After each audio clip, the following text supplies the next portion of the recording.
دینی بھائیوں، آج کے اس خطبے میں جس موضوع کے حوالے سے کچھ باتیں آپ حضرات کے سامنے رکھنی ہے وہ موضوع ہے جہنم اور اس کی بعض صفات۔ قبل اس کے کہ میں نفس موضوع پر گفتگو کروں، دیکھیے میری کوشش یہ ہوتی ہے کہ ہر تقریر سے پہلے کوئی ایسی حدیث یا کوئی ایسا واقعہ ذکر کیا جائے کہ جس سے عمل کی ترغیب ملتی ہو، اس لیے کہ یہ تقریریں لاح کی جائیں، پورا کا پورا دن تقریر ہو، پوری کی پوری رات تقریر ہو۔ اگر ان تقریروں کے ذریعے ہمارے دلوں میں عمل کا جذبہ پیدا نہ ہو، شوق اور تڑپ پیدا نہ ہو، ہمارے ایمان میں اضافہ نہ ہو تو ساری کوششیں بیکار ہیں۔ بڑا مشہور واقعہ ہے اور جو تقریباً احادیث کی تمام کتابوں میں موجود ہے، جسے ہم واقعی عفق کے نام سے جانتے ہیں۔ حضرت عائشہ رضی اللہ تعالی عنہا پر الزام لگایا گیا، کتنا پریشان ہوئی، پورا کا پورا گھرانہ پریشان ہوا، یہاں تک کہ اللہ کے نبی صلی اللہ علیہ وسلم کی چہیتی بیوی عائشہ آپ خود اتنا پریشان ہوئے کہ آپ کو کچھ سجھائی نہیں دیتا۔ کئی دنوں تک آپ نے حضرت عائشہ سے بات تک نہیں کی، لیکن جب اللہ تعالیٰ نے آیت براءت نازل کی کہ نہیں، عائشہ کی کوئی غلطی نہیں، ان پر لگایا گیا الزام بے بنیاد ہے، وہ پاک ہیں، تو آپ جانتے ہیں جن لوگوں نے الزام لگایا تھا ان الزام لگانے والوں میں مصطح بن اثاثہ کا بھی نام آتا ہے، اور یہ ابو بکر صدیق رضی اللہ تعالیٰ عنہ کے خالہ زاد بھائی تھے۔ ابو بکر صدیق رضی اللہ تعالیٰ عنہ ان کی کفالت کر رہے تھے۔ انہوں نے دیکھا کہ وہ شخص جس کی کفالت میں کر رہا ہوں، جس کے خرچ کو میں برداشت کر رہا ہوں، وہی میرے گھر میں آگ لگا رہا۔ وہ چراغ پا ہو گئے، وہ غصے میں آ گئے اور قسم کھا لی کہ واللہ لا انفق ولا مست شیئا ابدا ابدا ما قال لی عائشہ، کہ اللہ کی قسم آج کے بعد سے مصطح بن اثاثہ پر کچھ بھی خرچ نہیں کروں گا، اس لیے کہ انہوں نے میری بیٹی عائشہ کے تعلق سے بہت بڑی بات کہہ ڈالی، بہت بڑا الزام لگایا۔ ابو بکر صدیق رضی اللہ تعالیٰ عنہ کی فضیلتیں ایک طرف، ان کا مقام و مرتبہ ایک طرف، وہ بشر تھے، انسان تھے، غصے میں آ گئے، چراغ پا ہو گئے۔ اور حقیقت ہے کوئی کسی کی بہو اور بیٹی پر الزام لگائے تو آدمی چراغ پا ہو جاتا۔ وہ غصے میں آ گئے اور قسم کھا لی کہ آج کے بعد سے سب کچھ بند۔ اللہ تعالیٰ نے آیت نازل فرمائی وَلَا يَأْتَلِ أُولُو الْفَضْلِ مِنْكُمْ، جو اللہ والے ہیں، جو تقوی والے ہیں، جو صحیح معنوں میں مومن و مسلمان ہیں، جو اللہ سے محبت کرنے والے، نبی سے محبت کرنے والے، جو سچے مسلمان ہیں، ان کا یہ شعار نہیں۔ الا تحبون ان یغفر اللہ لکم، اے ابو بکر صدیق رضی اللہ تعالیٰ عنہ، کیا آپ یہ نہیں چاہتے کہ آپ سے جب کوئی غلطی ہو تو اللہ تم کو معاف کر دے؟ تم معاف کر دو، تم معاف کر دو۔ میرے بھائیوں، غصے کی حالت میں ہیں، چراغ پا ہیں اور قسم کھا لی۔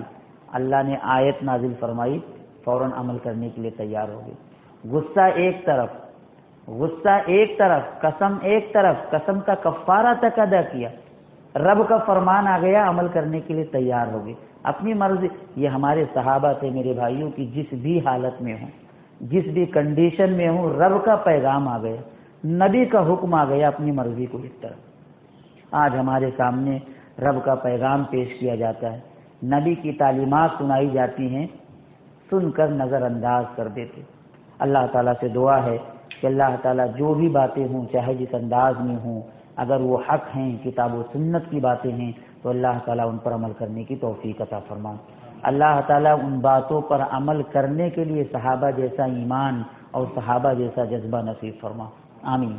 دین بھائیوں، جیسا کہ آپ نے موضوع سنا، اللہ تعالیٰ نے قرآن کریم کے اندر بیان فرمایا کہ فمن زحزح عن النار وَأُدْخِلَ الْجَنَّةَ فَقَدْ فَازَ۔ فَمَنْ زُحْزِحَ عَنِ النَّارِ، جو جہنم سے بچا لیا گیا، وَأُدْخِلَ الْجَنَّةَ، اور جنت میں داخل کر دیا گیا، فَقَدْ فَازَ، در حقیقت وہ اصل کامیاب۔ ہمارے یہاں کامیابی کا تصور کچھ اور ہے، اچھا مکان ہو جائے، اچھی گاڑی ہو جائے، اچھا کاروبار، لائف اسٹائل اچھا سیٹ ہو جائے، پھر چاہے اسے نماز پڑھنا نہ آئے، پیشاب کا طریقہ بھی نہ معلوم ہو، ایمانیات کیا ہے، اسلامیات کیا ہے وہ نہیں جانتا ہو، کوئی پرواہ نہیں۔ ہمارے یہاں جو کامیابی کا تصور ہے وہ صرف دنیا داری، اچھا مکان، اچھی گاڑی، اچھا گھر ہے نا، اچھا کاروبار، لوگ دنیا میں دیکھیں تو کھڑے ہو جائیں سلام، یہ تصور ہمارے یہاں۔ اللہ نے فرمایا کہ فمن زحزح، جو جہنم سے بچا لیا گیا، وادخل الجنہ، اور جنت میں داخل کر دیا گیا، فقد فاز، در حقیقت وہ کامیاب، وہ کامیاب۔ دیکھیے جہنم بہت بری جگہ، بہت بری جگہ، اور ظاہر ہے بری جگہ ہم نے بہت دیکھی ہے، لیکن اللہ اس کے رسول جس کو بری کہیں وہ کتنی بری ہو سکتی ہے۔ لہا سبعۃ ابواب، اس کے 7 دروازے ہیں، بڑے بڑے گیٹس ہیں جن سے ان کو داخل کیا جائے گا۔ جنت میں ایک زیادہ ہے، باب الریان، روزے داروں کے لیے ایک بڑھا دیا گیا ہے، تو جہنم میں 7 بڑے دروازے۔ جہنم کی گہرائی کی بات اگر آپ کریں کہ کتنا گہرا ہے، صحیح مسلم کی حدیث کے مطابق دیکھیں، ابو ہریرہ رضی اللہ تعالیٰ عنہ کہتے ہیں کہ ایک مرتبہ ہم لوگ اللہ کے نبی صلی اللہ علیہ وسلم کے ساتھ بیٹھے ہوئے تھے، ایک پتھر کے گرنے کی آواز آئی، ایک پتھر کے گرنے کی آواز آئی۔ نبی نے پوچھا جانتے ہو یہ آواز کیسی ہے؟ تو اللہ کے نبی صلی اللہ علیہ وسلم نے بتایا کہ ایک ایسا پتھر ہے ارسل فی جہنم، جو جہنم میں گرایا گیا تھا منذ 70 خریفا، 70 سال پہلے، یعنی 70 سال پہلے گرایا گیا، اب وہ جا کر نیچے تہہ میں پہنچ رہا ہے۔ اور کوئی پتھر بھاری ہو گرایا جائے اوپر سے فوراً نیچے پہنچ جاتا ہے وزن کی وجہ سے۔ آپ اندازہ لگائیں گہرائی کا کہ 70 سال پہلے گرایا گیا، اب وہ جا کر پہنچ رہا ہے۔ اور جہنم کتنی بڑی ہے، کتنی بڑی ہے، آپ جانتے ہیں اللہ کے نبی صلی اللہ علیہ وسلم کی حدیث کے مطابق 1000 لوگوں میں سے 999 لوگوں کو جہنم میں ڈالا جائے گا۔ 1000 میں سے 999 لوگوں کو، ہر 1000 میں سے 999 ڈال ڈال کر، اس کے باوجود بھی جب اللہ تعالیٰ سوال کرے گا حل امتلأتی، ارے بھی بھر گئی، تو جہنم کہے گی وتقول هل من مزید، ارے کچھ اور ہے، کوئی اور ہے۔ حدیث میں آتا ہے کہ اللہ تعالیٰ جب اپنا پیر رکھ دے گا، قدم، تو وہ کہے گی کتو کتو، بس میں بھر گئی۔ یعنی اتنی بڑی ہے اور خطرناک، اس میں عذابات کس کس طرح کے ہوں گے۔ آپ اگر قرآن کریم کو پڑھیں، احادیث کو پڑھیں، طرح طرح کے عذابات، بچھو کا عذاب، آگ کا عذاب، سانپ کا عذاب، گرم پانی پلایا جائے گا، اوپر سے گرانے کا عذاب، ہتھوڑے سے مارنے کا عذاب، طرح طرح کے عذابات۔ میں سمجھتا ہوں کہ اگر قرآن کو شروع سے آخر تک پڑھیں اور احادیث کو پڑھیں تو عذابات کی ایک لمبی لسٹ تیار ہو جائے گی، طرح طرح کے عذابات۔ اور ان عذابات میں سب سے مرکزی عذاب جو ہوگا، سب سے مرکزی جو عذاب ہوگا، مین عذاب، وہ آگ کا عذاب ہوگا۔ اس لیے کہ آگ کا عذاب یہ بہت خطرناک ہوتا ہے، بہت خطرناک، اور وہ آگ کوئی معمولی آگ نہیں ہے۔ بھئی دنیا کی معمولی آگ آدمی برداشت نہیں کر پاتا، وہ آگ جس کے تعلق سے قرآن نے کہا کہ یصلی النار الکبریٰ، وہ نار کبریٰ ہے، وہ بڑی آگ ہے، وہ کوئی معمولی آگ نہیں ہے، وہ بڑی آگ ہے۔ اور اللہ کے نبی صلی اللہ علیہ وسلم کی حدیث کے مطابق 69 گنا زیادہ تیز ہے، 69 گنا زیادہ تیز ہے۔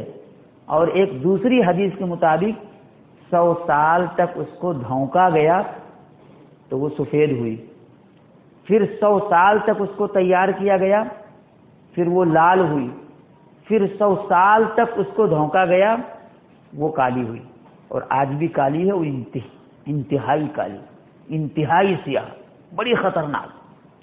اور قرآن میں جگہ اللہ نے کہا اس کی چنگاری کے حوالے سے کہ اس کی چنگاری اتنی خطرناک نہ کہ محلات کے برابر اس کی ایک چنگاری ہوگی۔ اندازہ لگائیں کتنی خطرناک آگ ہوگی، اس کی ایک چنگاری اتنی خطرناک ہوگی کہ وہ محلات کے برابر ہوگی۔ وہ آگ کتنی خطرناک ہوگی آپ سوچیں۔ اللہ کے نبی صلی اللہ علیہ وسلم کی ایک حدیث ہے، اس کے مطابق آپ دیکھیں کہ ایک مرتبہ جنت اور جہنم یہ دونوں لڑ پڑے، جھگڑنے لگے۔ جہنم نے اور جنت یہ دونوں جھگڑنے لگے، لڑنے لگے، تو اللہ تعالیٰ نے ان دونوں کے درمیان فیصلہ کیا۔ فیصلہ کیا کیا؟ دونوں کو کہا کہ اے جنت، تو میری رحمت فضل ہے، تیرے ذریعے میں لوگوں پر رحم کروں گا، اپنا فضل کروں گا، اور اے جنت میرا وعدہ ہے کہ میں تجھے بھروں گا، اور اے جہنم تو میرا عذاب ہے، تیرے ذریعے میں لوگوں کو عذاب دوں گا، اور میرا وعدہ ہے کہ میں تجھے بھی بھروں گا، تجھے بھی بھروں گا۔ حدیث کے مطابق 1000 میں سے 999 لوگوں کو جہنم میں ڈالا جائے گا، 999 لوگوں کو۔ اچھا، اس سے ایک بات یہ سمجھ میں آتی ہے کہ دنیا میں اچھے لوگوں کی تعداد بہت کم ہے، اچھے لوگ بہت تھوڑے ہیں۔ 1000 میں سے 999 لوگ جہنم میں، بھائی بلا وجہ جہنم میں تو نہیں جا رہے ہیں، برے ہیں اس لیے جہنم میں جا رہے ہیں۔ تو نقطہ یہ ملا کہ دنیا میں اچھے لوگوں کی تعداد بہت کم ہے، برے لوگ زیادہ ہیں۔ تو 999 لوگوں کو جہنم میں ڈالا جائے گا، اور ہر 1000 میں سے 999 لوگوں کو ڈالنے کے بعد اخیر میں اللہ تعالیٰ اپنا پیر قدم رکھے گا، اس سے وہ بھر جائے گی۔ اور جنت کو بھرنے کے لیے اللہ تعالیٰ ایک مخلوق کو پیدا کرے گا، ایک جماعت کو پیدا کرے گا، اور ان سے ان کو بھر دے گا، یعنی جنت کو بھر دے گا۔ اب کوئی یہ سوال کر سکتا ہے کہ بھئی جہنم میں بھی اللہ تعالیٰ کسی مخلوق کو پیدا کر کے ڈال سکتا تھا، بھر سکتا تھا، پیر رکھنے کی کیا ضرورت ہے؟ دیکھیے، ایک ہے عدل اور ایک ہے فضل۔ عدل کا تقاضا یہ ہے کہ بلا وجہ کسی کو عذاب نہ دیا جائے، کسی کو پیدا کر کے جہنم میں کیوں ڈالا جائے؟ اللہ کے عدل کا تقاضا یہ ہے کہ بغیر گناہ کے کسی کو عذاب نہ دیا جائے۔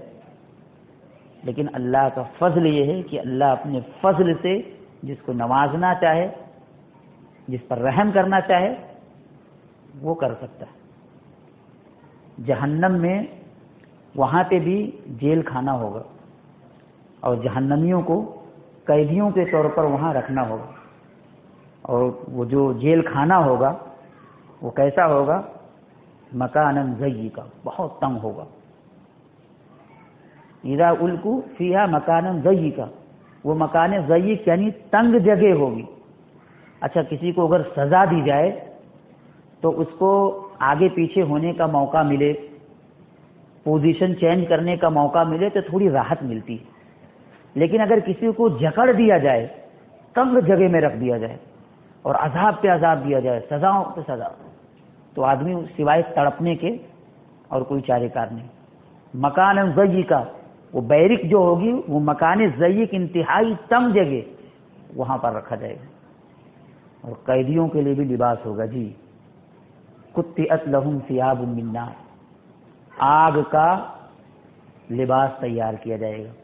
قطعت لہم ثیاب من نار، آگ کی وردی تیار کی جائے گی۔ اور در حقیقت تختی کہتے ہیں کسی چیز کو ٹیبل پر رکھ کر اس کی کٹنگ کرنا، قطعت، تختی کاٹنا۔ اب وہ آگ سے لباس کیسے بنایا جائے گا، اس کو کیسے کاٹا جائے گا، کیسے پہنایا جائے گا، اللہ جانتا ہے۔ لیکن قطعت لہم ثیاب من نار، وہ لباس جو ان کو پہنایا جائے گا وہ آگ کا لباس ہوگا۔ لہم من جہنم مہاد ومن فوقہم غواش، ان کا اوڑھنا جو ہوگا وہ بھی آگ کا ہوگا، اور ان کا جو بچھونا ہوگا وہ بھی آگ کا ہوگا۔ لہم من جہنم مہاد ومن فوقہم غواش، اوڑھنا بھی آگ کا، بچھونا بھی آگ کا، انتہائی تنگ جگہ، لباس جو ہوگا وہ آگ کا، اوڑھنا بھی آگ کا اور بچھونا بھی آگ کا۔ لہم من فوقہم ظلل من النار ومن تحتہم ظلل، چھت بھی آگ کی ہوگی اور زمین بھی آگ کی۔ لہم من فوقہم ظلل من النار ومن تحتہم ظلل، اوپر بھی آگ نیچے بھی آگ، انتہائی تنگ جگہ، لباس آگ کا، بچھونا آگ کا، اوڑھنا آگ کا، اوپر آگ نیچے آگ۔ کیفیت کیا ہوگی، عذاب کتنا خطرناک ہوگا۔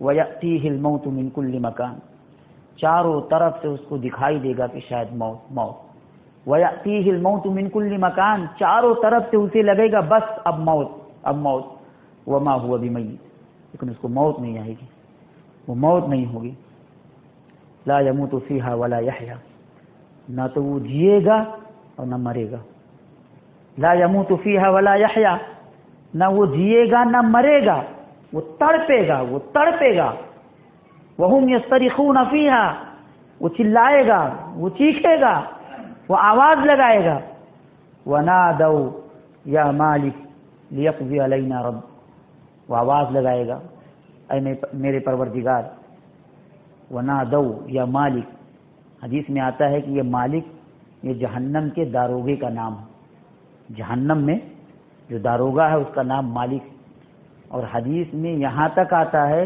کہ جب سے مقرر کیا گیا ہے ان کی ڈیوٹی لگائی گئی ہے تب سے آج تک ان کے ہونٹوں پر مسکراہٹ نہیں دیکھی گئی، یعنی جہنم اتنی خطرناک ہے، اس میں جو عذابات ہوں گے اور جو ہولناکیاں ہوں گی، جو تباہی ہوگی اور جو عذابات ہوں گے اتنا بھیانک اتنا خطرناک کہ دیکھنے کے بعد ان کی مسکراہٹ ہی غائب ہو گئی، جب سے ان کی ڈیوٹی لگی ہے آج تک ان کے ہونٹوں پر مسکراہٹ نہیں دیکھی گئی، وَهُمْ يَصْطَرِخُونَ فِيهَا، وہ چیخیں گے وہ چلائیں گے وہ کہیں گے وَنَادَوْا يَا مَالِكْ، اے مالک لِيَقْضِيَ عَلَيْنَا رَبُّكَ، اپنے رب سے کہو کہ ہمارا فیصلہ کر دیں، رب سے کہو فیصلہ کر دیں، وہ ڈانٹیں گے چپ اِنَّكُمْ مَاكِثُونَ، خاموش کر دیا جائے گا خاموش کر دیا جائے گا، اس کیفیت کی زندگی ہوگی وہاں۔ اور آپ دیکھیں پینے کے لیے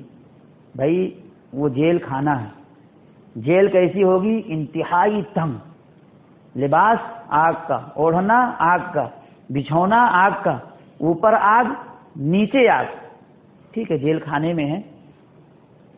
پینے کی حاجت ہوگی گرم پانی، گرم پانی، قرآن میں جہاں بھی ماں کا تذکرہ ہوا اس کے ساتھ حمیم، ماء حمیم، گرم پانی انتہائی گرم، اور قرآن نے کہا فقطع امعاءہم، وہ اتنا گرم پانی ہوگا کہ پینے کے بعد اکڑیاں باہر آ جائیں گی،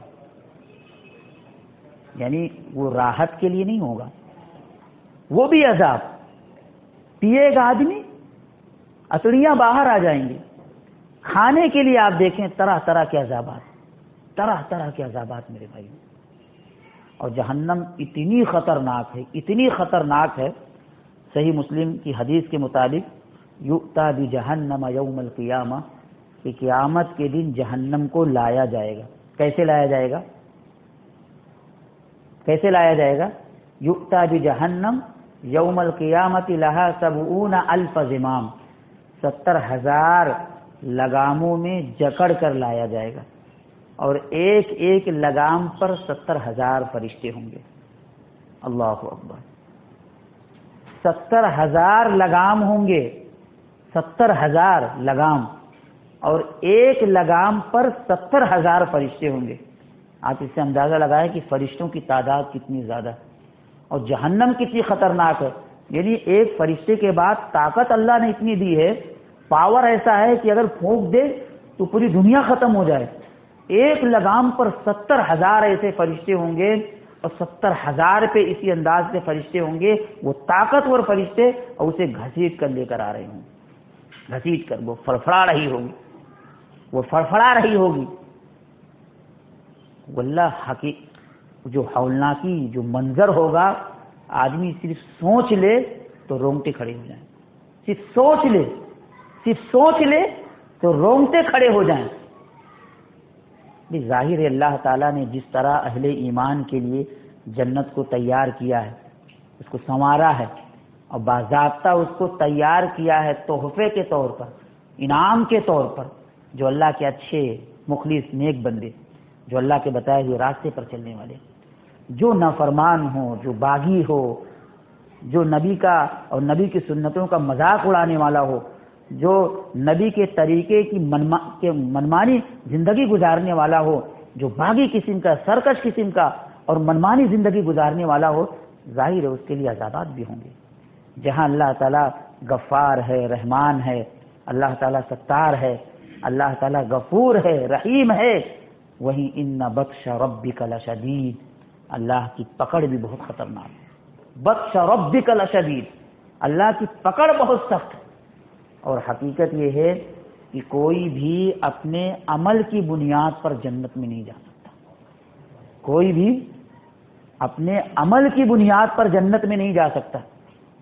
اگر اللہ تعالیٰ حساب پر آ جائے، پکڑنے پر آ جائے، تو ہر ایک کی حالت خراب ہو جائے گی۔ آج ہماری اور آپ کی یہ منمانی زندگی، صبح سے شام تک نافرمانی والی زندگی، منمانی اور اپنے طور پر زندگی گزار، نبی کی سنتیں کیا ہے، آپ کی تعلیمات کیا ہیں، اور آپ کی لائی ہوئی شریعت کے تقاضے کیا ہے، کوئی پرواہ نہیں، کوئی پرواہ نہیں۔ منمانی زندگی، زندگی کے ہر موڑ پر کوئی پرواہ نہیں کہ نبی کی تعلیم کیا ہے، کوئی پرواہ نہیں کہ بھئی ہم مسلمان ہیں، ہم نے اللہ کا کلمہ پڑھا، نبی کا کلمہ پڑھا ہے، تو طریقہ کیا ہے، راستہ کیا ہے، ہمیں چلنا، کوئی پرواہ نہیں۔ منمانی زندگی، یہاں تک کہ سنت پر بھی آدمی چلنا چاہتا ہے، عمل کرنا چاہتا ہے، تو وہاں بھی کوئی پرواہ نہیں کہ یہ کم از کم سنت ہے تو سنت کو سنت کے مطابق ہے، نہیں پرواہ۔ شادی بھئی سنت ہے، آدمی شادی کو انجام دینے کے لیے جاتا ہے، ایک سنت پر عمل کرنے کے لیے جاتا ہے اور 10 سنتوں کا جنازہ نکالتا، ایک سنت پر عمل کرنے کے لیے آگے بڑھتا، 10 سنتوں کا جنازہ نکالتا۔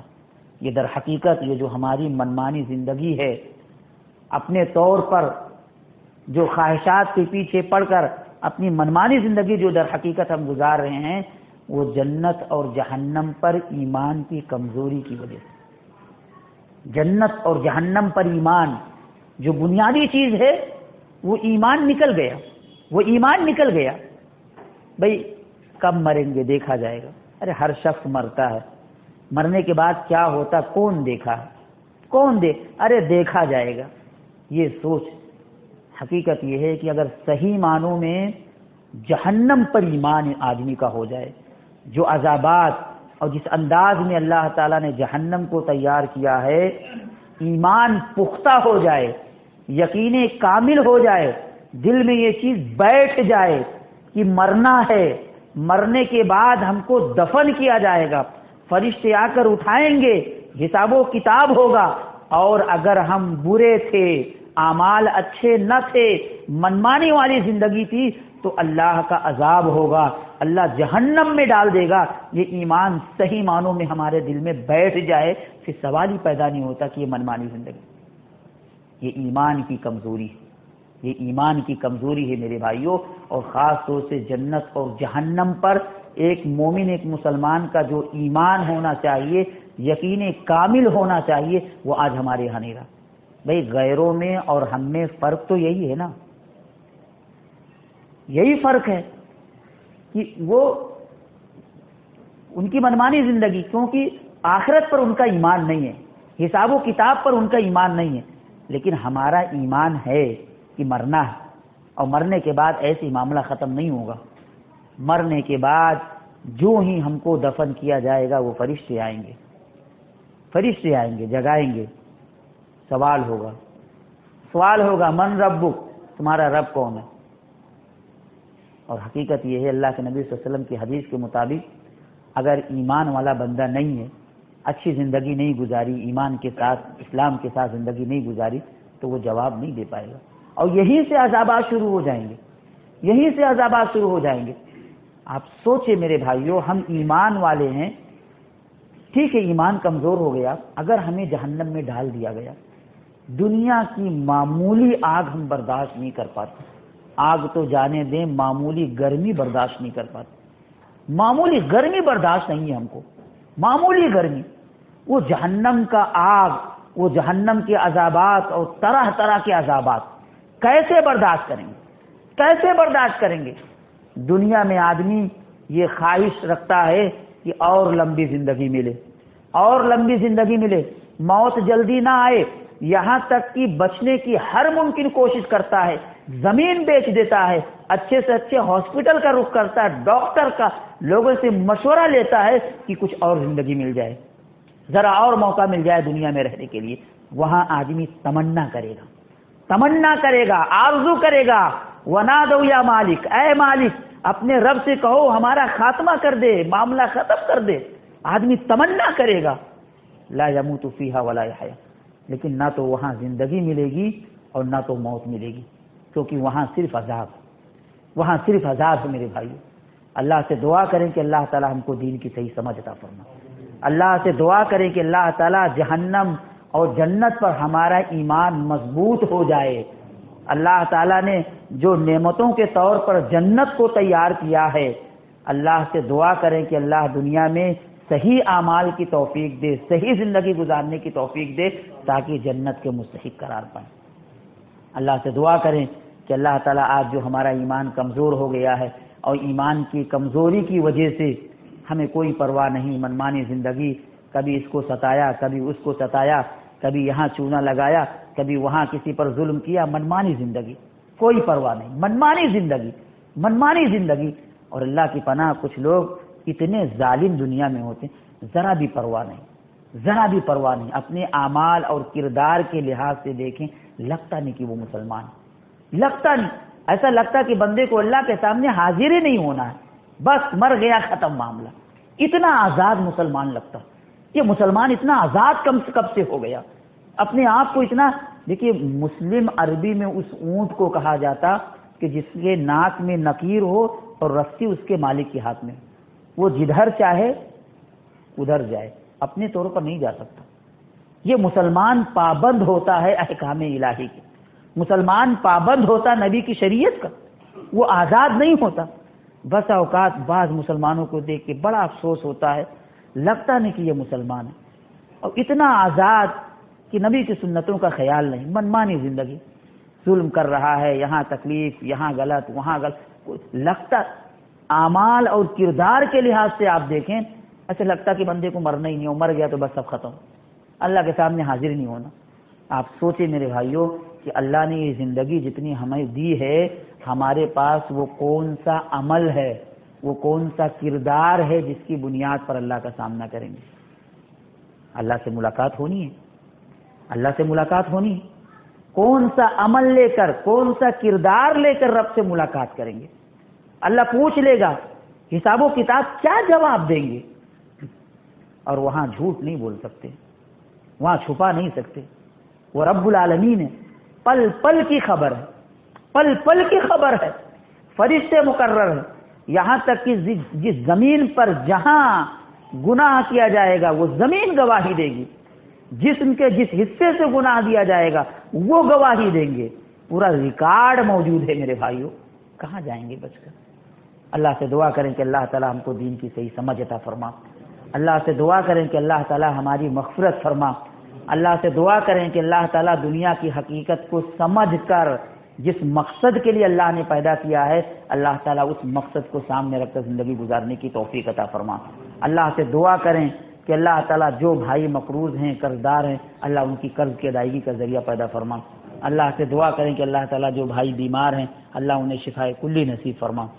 اللہ سے دعا کریں کہ اللہ تعالیٰ ہم مسلمانوں کے دلوں کو جوڑ دے، آپسی الفت، محبت اور پیار کے ساتھ، ہمدردی کے ساتھ، ایک دوسرے کے خیال کے ساتھ اللہ زندگی گزارنے کی توفیق عطا فرما۔ میرے بھائیو یہی اصل زندگی ہے، یہی اصل زندگی ہے، یہ چند روزہ زندگی ہے، چند روزہ میرے بھائی۔ اور آج کل حالات ایسے ہیں کہ کب کس کو موت آ جائے کوئی بھروسہ نہیں، کب کس کو موت آ جائے کوئی بھروسہ نہیں، حادثات بھی اتنے، اچھا خاصا انسان چل بستا، اچانک آپ سوچیں اسی حالت میں اگر ہم چلے گئے، کون سا عمل ہے، کیسے اللہ سے ملاقات کریں گے، کیا جواب دیں گے میرے بھائیو؟ آخرت پر ہمارا ایمان۔ اللہ سے دعا کریں کہ اللہ تعالیٰ جو بھی زندگی ہماری جتنی اللہ نصیب میں لکھا ہے، اللہ تعالیٰ صحیح معنوں میں اس کو ایمان اور اسلام کی روشنی میں گزارنے کی توفیق عطا فرما۔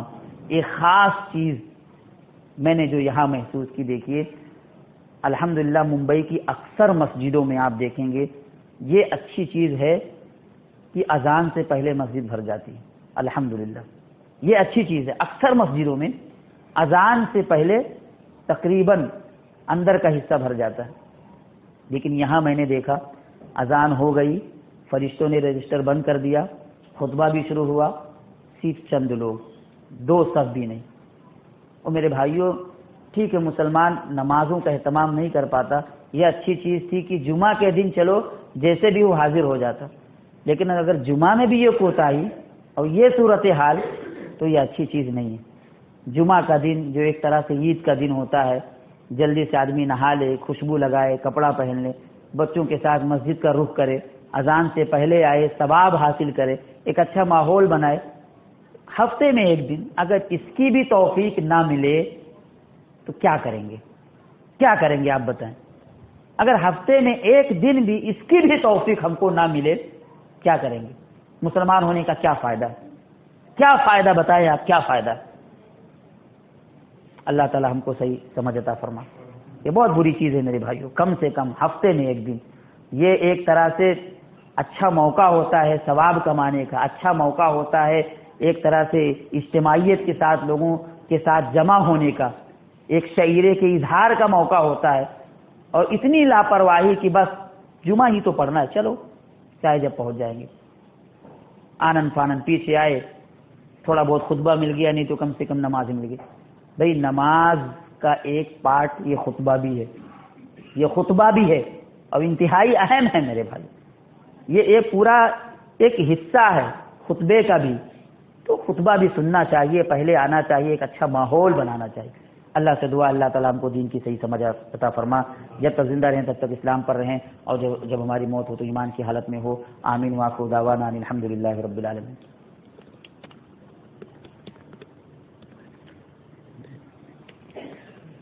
ان الحمد للہ نحمده ونستعینه ونستغفره ونعوذ باللہ من شرور انفسنا ومن سیئات اعمالنا، من يهده الله فلا مضل له ومن يضلل فلا هادي له، واشهد ان لا اله الا الله وحده لا شريك له، واشهد ان محمدا عبده ورسوله، فان خير الحديث كتاب الله، وخير الهدي هدي محمد صلى الله عليه وسلم، وشر الامور محدثاتها، وكل محدثة بدعة، وكل بدعة ضلالة، وكل ضلالة في النار۔